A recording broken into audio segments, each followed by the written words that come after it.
Je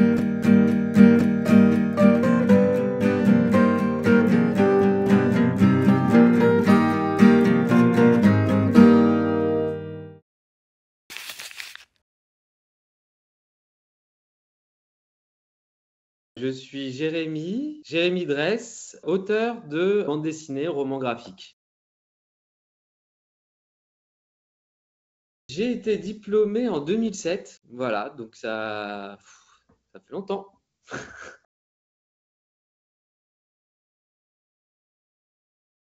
Alors moi, en bande dessinée, je suis dans un domaine assez particulier, le reportage, la BD documentaire. C'est vraiment mon style. Et du coup, la bande dessinée, j'en fais depuis. Mon premier livre remonte à 2011. Nous n'irons pas voir Auschwitz. Et voilà, j'en fais depuis bientôt 15 ans. Je peux citer comme ça Guy Delisle qui voilà, a été pas mal dans mes lectures quand j'étais plus jeune avec ses chroniques, chroniques de Jérusalem, chroniques Birman, etc. Puis aussi Joe Sacco qui est beaucoup dans le reportage aussi, la bande dessinée documentaire. Ça, c'est des livres qui m'ont marqué quand j'étais plus jeune. Bon, bien sûr, Maus de Spiegelman, même si c'est un petit peu différent en termes de domaine.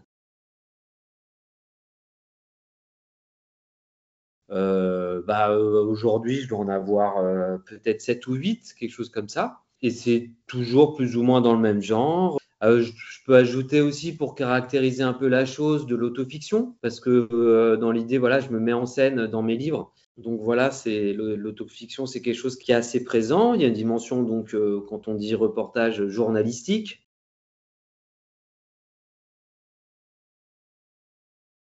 Je dirais ne jamais écrire son livre et puis aller voir un éditeur. Ça, c'est une très mauvaise idée. C'est plusieurs années de travail parfois. Et donc, travailler 1 an sur un livre et puis après aller voir un éditeur sans avoir aucune garantie que l'éditeur l'accepte, etc., c'est un gâchis. Ce qu'il faut faire, construire un dossier de projet, faire quand même un chapitre ou deux. Ce chapitre, on l'aboutit au maximum pour que l'éditeur puisse se projeter dans le livre. Donc en gros, c'est plutôt un dossier de projet qu'il faut faire. Alors qu'en fait, une fois qu'on a signé avec un éditeur, voilà, on a des garanties aussi financières. On a une avance sur droit. Et donc au début, effectivement, on démarre avec des avaloirs qui sont assez petites. Et puis en fait, au fur et à mesure, alors, les avaloirs commencent à devenir plus importantes. Depuis quand j'en vis correctement, j'avais fait un livre où... alors moi, généralement, les livres que je fais, c'est des livres personnels. Donc je viens avec mes propres projets. Et il m'est arrivé aussi de répondre à des projets de commande. Typiquement, ça s'appelle les défis de l'intelligence artificielle. Ça, c'était un projet de commande. Eux m'ont contacté en me disant, voilà, on aimerait bien faire un ouvrage BD de vulgarisation de l'intelligence artificielle. Là, c'est vraiment le moment où j'ai peut-être commencé vraiment mieux à vivre de la bande dessinée. Du coup, à moins faire de projets parallèles comme de commandes d'illustration, même si je vais être amené à en faire aussi.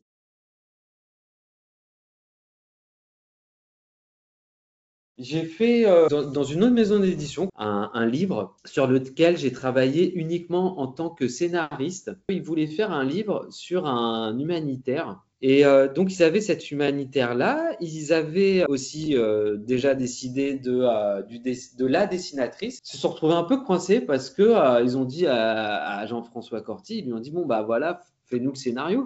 Un scénario BD, c'est pas donné à tout le monde. Et ça, malheureusement, même au sein des maisons d'édition, c'est pas clair. Tout le monde. Alors lui, il a fait un rapport d'humanitaire, mais ça marchait pas. Ils ont été demandés à l'illustratrice et elle a dit non, non, moi, c'est pas mon truc, je le sens pas non plus. Et donc, ils se sont retrouvés coincés parce que c'est vrai que faire intervenir une troisième personne, déjà que les budgets en bande dessinée, c'est pas les budgets du cinéma, hein. Là, du coup, fallait terminer un nouveau budget pour intervenir quelqu'un d'autre. Et là, ils ont vraiment eu la gentillesse de penser à moi. À dire vrai, j'avais pas la sensation de faire quelque chose de tellement différent de ce que j'avais pu faire avant dans mes livres, parce qu'il s'agissait en fait de faire une série d'entretiens. Et puis voilà, après, j'ai tout retranscrit, un peu comme ce que je peux être amené à faire dans mes autres livres. Donc voilà, j'ai pas rencontré tant de difficultés que ça. Et c'était un projet assez intéressant, justement, collaboratif. Mais c'est vrai que sinon, je travaille assez seul.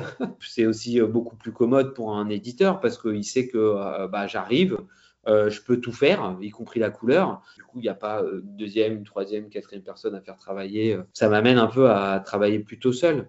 Mais en fait, Le travail seul, c'est au moment en fait où on écrit et c'est le moment où on travaille sur les livres. Alors là, c'est vrai que c'est des longs moments de travail seul. Ça peut durer plusieurs années, comme je l'ai dit. Et après, il y a la phase de promotion. Alors la phase de promotion, c'est plus une phase seule parce que là, bah voilà, on va soit intervenir dans différents médias, se retrouve avec pas mal de monde, soit faire des rencontres en librairie, soit faire des rencontres dans des musées, dans des grandes salles. Et là, du coup, on est confronté au public. Donc là, d'un coup, voilà, on s'ouvre. C'est comme si un peu on sortait de sa caverne. Mais aussi à côté, moi, je sais que je fais beaucoup d'interventions dans des lycées, même auprès d'étudiants aussi. Alors autour de mes livres, ça peut m'arriver aussi de faire des ateliers BD. Donc je suis quand même pas mal amené à rencontrer des gens et à travailler avec d'autres. Donc voilà,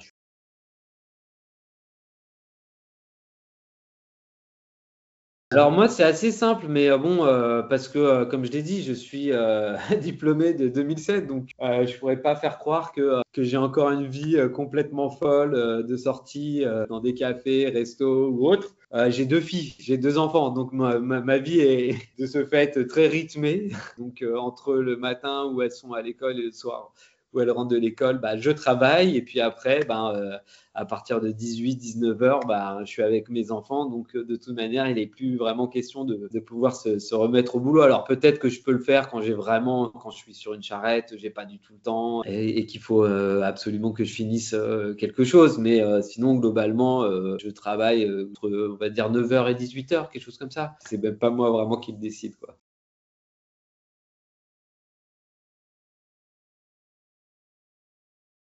En fait, alors je sais pas si ça va répondre exactement à cette question, mais je pense que ça peut quand même être intéressant d'être raconté là. J'avais fait un diplôme. Alors, on pourrait croire que mon diplôme c'était de la bande dessinée ou quelque chose comme ça. Absolument pas. C'était un diplôme d'art numérique. Et donc c'est vrai que moi, si je regarde ce que j'aurais dû donner après ce diplôme, j'aurais dû devenir peut-être artiste numérique. Mais en fait, quand on y regarde aujourd'hui, l'art numérique c'est probablement l'art le plus périssable possible avec cette vague d'intelligence artificielle et nouvelles technologies. Et en fait, dans le fond, ce qui m'avait toujours animé et ce que j'avais toujours aimé faire, c'est le dessin, la bande dessinée. C'était vraiment des choses qui, moi, me plaisaient. Depuis que j'ai 10 ans, j'écrivais des petites BD. Donc voilà, donc c'est pour ça que c'est vrai que ça a été intéressant, mon parcours, parce que petit à petit, en fait, je me suis repositionné pour effectivement rentrer dans le champ de la bande dessinée. Mais il s'avère que je pense que c'est vraiment la passion que j'avais depuis que j'étais petit qui a fait que voilà, j'ai persisté quoi qu'il arrive et qu'au final, j'ai réussi à faire ma place.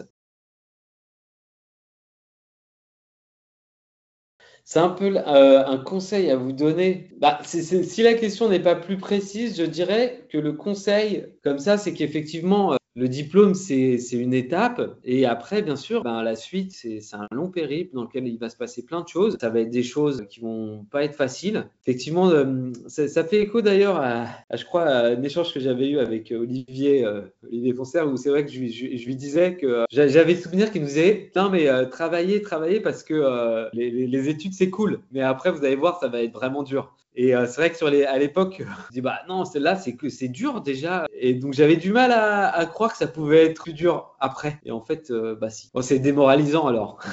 Il y a cette étape qui est pour vous le diplôme, et c'est vachement bien pour vous d'être dans ce contexte-là de l'école, d'avoir du temps pour essayer de réfléchir à vos projets perso, à trouver votre style. C'est des moments, je dirais, de réflexion même personnelle. Des fois, comment dire, je suis presque un peu nostalgique de cette époque où j'étais moi-même étudiant. Peut-être que je fantasme le truc, mais je trouve que c'est une époque où effectivement on a encore la possibilité de beaucoup réfléchir à soi-même, à sa pratique. Voilà, je ne sais pas si, si tout ça donne un conseil au final, mais voilà, des choses à réfléchir en tout cas.